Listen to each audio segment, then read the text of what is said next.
नमस्कार, स्वागत है आपका हमारे YouTube channel Shiv Dwivedi analysis में। आज हम बात करने वाले हैं अभी 12 राज्यों के राज्यसभा के जो चुनाव हुए हैं उस संदर्भ में बात करेंगे। बेसिकली अगर हम बात करते हैं तो 12 राज्यों के चुनाव में जो सबसे अधिक चर्चा का विषय रहा वह उत्तर प्रदेश की विधानसभा और उत्तर प्रदेश के राज्यसभा चुनाव काफी चर्चा का विषय है। इसके साथ ही हिमाचल प्रदेश का चुनाव भी बहुत ही चर्चा का विषय बना है और अभी भी वहां पर स्थिति बहुत अच्छी नहीं है। फिलहाल हम बात करते हैं इन राज्यसभा चुनाव में उत्तर प्रदेश की, जहां पर बार बार पीडीए की चर्चा थी। पीडीए अपना दम भर रहा था और दम भरते भरते खत्म हो गया। आज इस पूरे वीडियो में हम चर्चा करेंगे कि आखिर ये क्रॉस वोटिंग की जो चर्चा हुई कल पूरे दिन भर चलती रही, क्रॉस वोटिंग है क्या और क्रॉस वोटिंग क्यों होती है। दूसरा, क्या क्रॉस वोटिंग करने वालों पर पार्टियां कार्रवाई कर सकती हैं। नंबर 3, क्या क्रॉस वोटिंग इससे पहले कभी नहीं हुई। नंबर 4, क्या पीडीए खत्म हो गया। और सबसे बड़ी चीज, क्या पीडीए को लेकर के जो दम भर रहे थे, क्या अखिलेश यादव के पीडीए के फार्मूले पर पीडीए के लोगों ने ही धोखा दिया। जैसा कि एक जगह चर्चा का विषय है कि पीडीए को धोखा किसने दिया। फिलहाल इस पर भी हम बात करेंगे। पहले बात यह करते हैं कि आखिर क्रॉस वोटिंग होती क्यों है। क्रॉस वोटिंग होने के पीछे कारण यह होता है कि जब कोई दल अपने मत से अधिक प्रत्याशी खड़े करता है तो वहां पर उसको क्रॉस वोटिंग की उम्मीद बढ़ जाती है। जैसे अगर हम उत्तर प्रदेश की विधानसभा की बात करें तो उत्तर प्रदेश में कांग्रेस पार्टी तो फिलहाल नगण्य थी, लेकिन मुख्य प्रतिद्वंदी दल समाजवादी पार्टी को ने अपने 2-3 प्रत्याशी उतारे, जिसमें 2 प्रत्याशी तो उसके आसानी से जीत गए और 2 प्रत्याशी जीतने भर के उसके पास मत थे, लेकिन तीसरे प्रत्याशी को जिताने के लिए उसको मात्र 2 वोटों की जरूरत थी, जो वह आसानी से अरेंज कर सकती थी। और ऐसा भी नहीं हुआ कि समाजवादी पार्टी के लिए क्रॉस वोटिंग नहीं हुई। सुभाषपा यानी कि सुभाषपा अगर बात करते हैं ओम प्रकाश राजभर की पार्टी, तो उसके एक विधायक ने क्रॉस वोटिंग करके समाजवादी पार्टी को वोट किया है और 2 वोटों का इंतजाम समाजवादी पार्टी नहीं कर पाई, लेकिन उसके 7 विधायक उसके नाक के नीचे से निकल गए और जाकर के भारतीय जनता पार्टी को समर्थन दे दिया।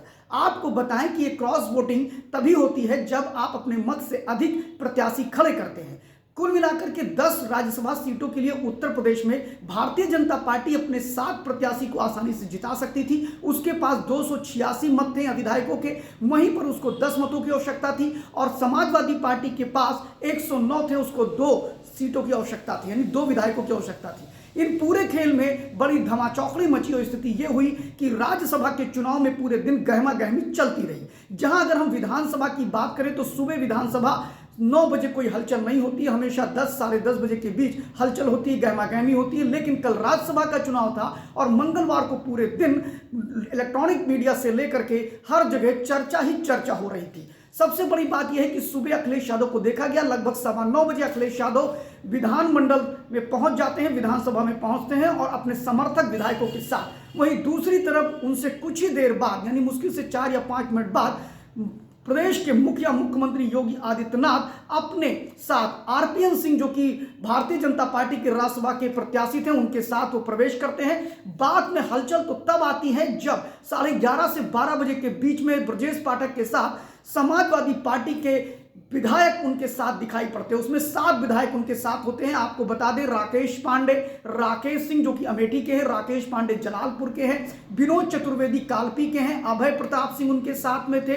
और अगर हम बात करें तो मनोज पांडे जो कि समाजवादी पार्टी के मुख्य सचेतक थे, उन्होंने तुरंत सुबह रिजाइन किया, वो भी उनके साथ में थे। तो अगर देखना है, और फिर पूजा पाल की भी नाम आता है और तीसरा एक आशुतोष मौर्य का नाम आता है जो बदायूं से विधायक हैं समाजवादी पार्टी के। पूजा पाल भी समाजवादी पार्टी की हैं। और ऐसे में जब ये 2 लोग आते हैं, 7 लोगों का कुनबा, और वहीं पर समाजवादी पार्टी के पूर्व मंत्री गायत्री प्रसाद प्रजापति की जो पत्नी है वह भी उस चुनाव में गैर हाजिर हो जाती हैं। कई बातें आती हैं। कुल मिलाकर के 7 लोगों ने क्रॉस वोटिंग की, 1 एब्सेंट हुए समाजवादी पार्टी के। वहीं पर भारतीय जनता पार्टी की तरफ से भी राजदेव सोहेल सुभाषपा के जो अपने विधायक थे, उन्होंने भी क्रॉस वोटिंग समाजवादी पार्टी के लिए की। अब बात यह आती है क्या जिन लोगों ने क्रॉस वोटिंग की है उन पर कार्रवाई हो सकती है? तो बिल्कुल नहीं हो सकती। आपको बताएं कि कोई भी राजनीतिक दल व्हिप जारी कर सकता है और अपनी पार्टी के विधायकों से कह सकता है कि इनको वोट दीजिए, लेकिन वहां पर जो अंतरात्मा की आवाज आती है उसके अंतर्गत स्थिति यह है कि हमारे यहाँ जो कानून है, संवैधानिक कानून है कि राज्यसभा के चुनाव में अगर कोई विधायक अपनी अंतरात्मा की बात सुनकर के अपनी पार्टी के विरोध में अगर वोट करता है तो उस पर दल बदल कानून लागू नहीं होता है। स्थिति तो ये है कि वो अपने एजेंट को दिखा करके भी वोट कर सकता है तो भी उसकी सदस्यता नहीं जाएगी। अक्सर देखने में आता है कि जब राज्यसभा में क्रॉस वोटिंग होती है तो उनके विधायक या उनके विधायकों पर कोई फर्क नहीं पड़ता, उनके एमपीज पर कोई फर्क नहीं पड़ता है, क्योंकि उनको हटाने की पावर या उनकी सदस्यता समाप्त करने का कोई भी प्रावधान नहीं है। तीसरी बात ये आती है कि क्या पहली बार इस तरह की क्रॉस वोटिंग हुई है? तो नहीं, इससे पहले भी हमेशा राज्यसभा के चुनाव में और हमने देखा है कि राष्ट्रपति के चुनाव में भी क्रॉस वोटिंग होती रही है। कभी आपने प्रणब मुखर्जी के मामले में भारतीय जनता पार्टी के कई लोगों ने क्रॉस वोटिंग महाराष्ट्र में की थी, इसमें शिवसेना ने भी क्रॉस वोटिंग की थी। कुछ लोग खुल के कहते हैं कि हम इस दल के साथ हैं, कुछ लोग खुल के नहीं बल्कि अंदर खाने जाते हैं। क्रॉस वोटिंग का सिलसिला यही नहीं रुकता है। हिमाचल प्रदेश में भी, जहां उत्तर प्रदेश में 7 समाजवादी पार्टी के विधायक भाजपा को समर्थन करते हैं, वहीं पर अगर हिमाचल प्रदेश की बात करते हैं तो वहां 6 विधायक कांग्रेस के भारतीय जनता पार्टी को समर्थन करते हैं और सदन में बहुमत ना होने के बावजूद और सदन में उनकी संख्या कम होने के बावजूद वहां अभिषेक मनु सिंघवी जो कि कांग्रेस पार्टी के बड़े नेता हैं वो हार जाते हैं और भाजपा के हर्ष महाराज जीत जाते हैं। ये एक बड़ी बात है और अब सरकार के सामने संकट आ गया है। अभी भी वहां पर ये खेल चल रहा है,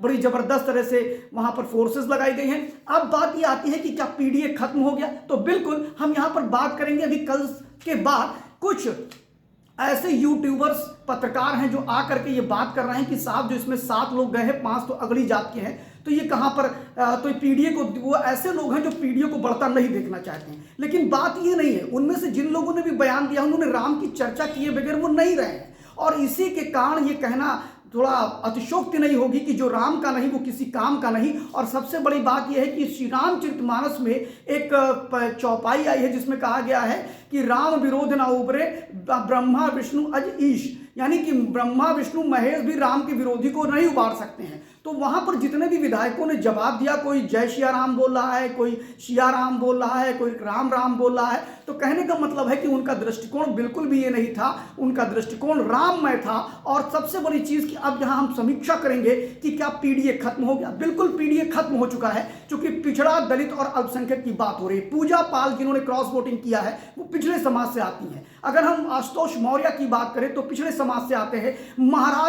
महाराजी देवी जो कि गायत्री प्रसाद प्रजापति की पत्नी हैं, वह भी पिछड़े समाज से आती हैं। और ऐसे में पीडीए में जो पिछड़ा है वो तो खत्म हो गया। दलितों की अगर बात करें तो कई दलितों ने भी भारतीय जनता पार्टी को वोट दिया है। अब बात यह आती है कि दलितों को लेकर के जब बात होती है तो वहीं पर अल्पसंख्यक की भी चर्चा होना स्वाभाविक है। अगर अल्पसंख्यक की चर्चा करें तो आपको बता दें कि राष्ट्रीय लोकदल ने जो समर्थन किया अपने विधायकों का, उसमें से 2 विधायक उसके ऐसे थे जो अल्पसंख्यक समाज से आते थे, यानी मुस्लिम थे, और उन्होंने भी क्रॉस वोटिंग बीजेपी के लिए किया।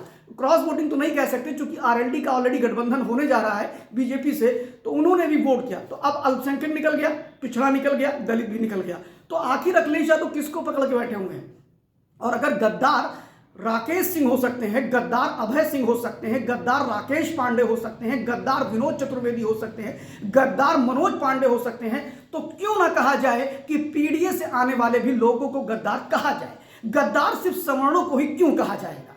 गद्दारी में तो इनका भी नाम सबसे आगे है। और अगर बात करते हैं कि अंतरात्मा की आवाज, तो मैं तो ये कहूंगा कि ना राकेश पांडे गद्दार हैं और ना ही पीडीए से आने वाली हमारी बहन पूजा पाल गद्दार हैं, ना आशुतोष मौर्य गद्दार हैं। सच्चाई ये है कि सिया राम में सब जग जानी, और राम में सब राममय हो चुके हैं। बिल्कुल भी ये पीडीए में जो छेद करने का काम किया था स्वामी प्रसाद मौर्य ने, उसकी कसक कल भी आपको कई इलेक्ट्रॉनिक चैनलों में बयान देते हुए दिखाई पड़े अभय सिंह, और उसके साथ ही साथ खुल करके तो राकेश प्रताप सिंह बोल रहे थे। आखिर क्या बात है कि जो व्यक्ति 21 साल से समाजवादी पार्टी में था, उसकी अंतरात्मा ने यह जवाब दिया कि उसे भारतीय जनता पार्टी, जिन्होंने श्री राम जन्मभूमि पर भव्य मंदिर का निर्माण किया है, उसके साथ जाना चाहिए। आपको बता दें कि जिस समय योगी कैबिनेट के लोग और विधायकों का दल श्री रामलला के दर्शन करने गया था, उस समय समाजवादी पार्टी में बैठे हुए दलित और पिछड़े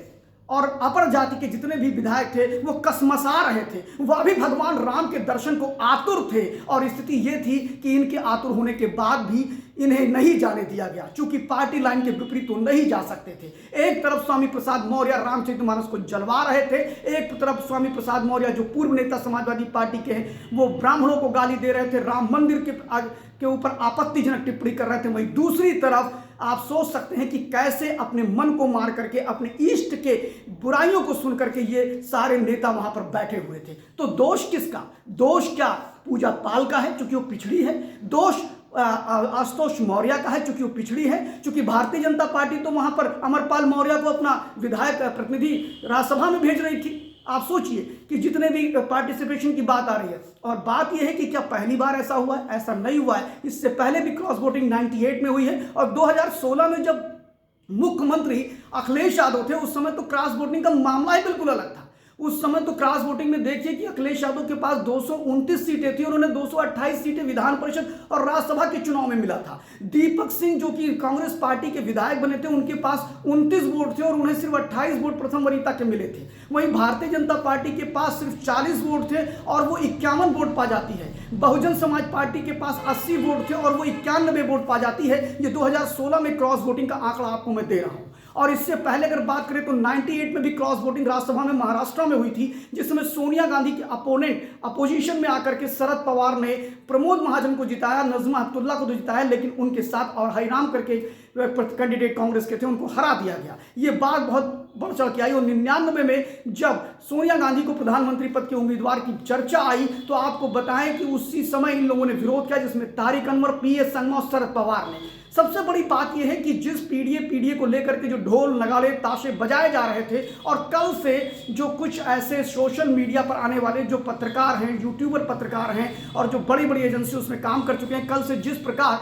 वो एक सवर्णों को टारगेट कर रहे हैं और फिर से जो पीडीए बिखर चुका है, खत्म हो चुका, पूजा पाल और महाराजी देवी जैसे लोगों ने जाकर के भारतीय जनता पार्टी को वॉकओवर देने का काम किया, अभी भी इनकी अकल ठिकाने नहीं आई है। मुझे तो लगता है कि वो दिन दूर नहीं जब समाजवादी पार्टी में अखिलेश यादव अकेले पीडीए के नाम पे दिखाई पड़ेंगे, या फिर उनका परिवार, या मुस्लिमों का एक खेमा। बाकी पीडीए के नाम पर दलित और पिछड़ा और सवर्ण सारे के सारे भारतीय जनता पार्टी या भारतीय जनता पार्टी की विचारधारा से ओतप्रोत दिखाई पड़ रहे हैं। कुल मिलाकर के यहाँ पर कोई भी जो भी क्रॉस वोटिंग हुई है, इसका कारण कुछ भी हो सकता है। किसी को राजनीतिक लाभ मिल रहा होगा, किसी को कुछ और लाभ हो रहे हैं, जैसा कि अखिलेश यादव बता रहे हैं। लेकिन मेरा इतना मानना है कि इस पूरे प्रकरण में कहीं ना कहीं मेरे राम जरूर दिख रहे हैं। राम की चर्चा हुई पूरे दिन। जब जब टीवी चैनल्स के लोगों ने सामने माइक लगाया तो राम का नाम लिए बगैर तो लोग रह ही नहीं पाए। यानी जिन लोगों ने समाजवादी पार्टी का दामन छोड़ा और जाकर के भारतीय जनता पार्टी के कैंडिडेट को वोट दिया,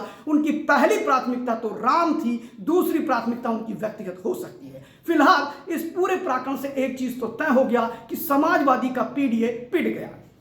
राम नाम सत्य है, पीडीए खत्म है। जी हाँ, ये मैंने एक विषय थोड़ा विश्लेषण आपके सामने रखा, और ऐसे ही अनेक विश्लेषण पॉलिटिकल में लेकर के आता रहूंगा। मेरे चैनल को लाइक करिए, सब्सक्राइब करिए और बेल आइकन दबाना मत भूलिए। अगर हमारा ये वीडियो आपको अच्छा लगा है तो कमेंट बॉक्स में जाकर के अपनी राय जरूर दीजिएगा। धन्यवाद।